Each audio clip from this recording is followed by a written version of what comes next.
वाल्मिक कराड आणि घुलेला तुरुंगात मारहाण झालेली नाही, बीड कारागृह प्रशासनाने यावर आता स्पष्टीकरण दिले।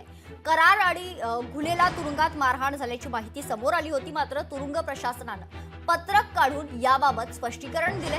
वाल्मिक कराड आणि सुदर्शन घुले यांना कोणतीही मारहाण झालेली नाहीये अशी माहिती देत बीड कारागृह प्रशासनाने अधिकृत निवेदन जारी केले। या संदर्भात अधिक माहिती जाणून घेऊयात। आमचे प्रतिनिधी हरिदास तावरे आपल्या सोबत जोडले गेलेत। हरिदास जी, काय अधिकची माहिती आहे?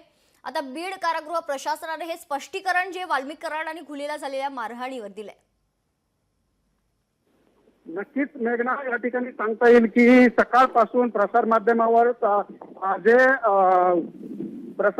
जे चालू होतं की सुदर्शन घुले आणि वाल्मिक कराड यांना मारहाण करण्यात आली, त्याचबरोबर जे महादेव गित्ते आणि अक्षय आठवले यांनी मारहाण केली, असं जी प्रसार माध्यमावर चालू होतं त्याचं खंडन आता जेल प्रशासनानं या ठिकाणी केलेलं आहे। विशेष म्हणजे या ठिकाणी कुठलीही मारहाण झालेली नाही असं जेल प्रशासनानं प्रथमदर्शी या ठिकाणी सांगितलेलं आहे।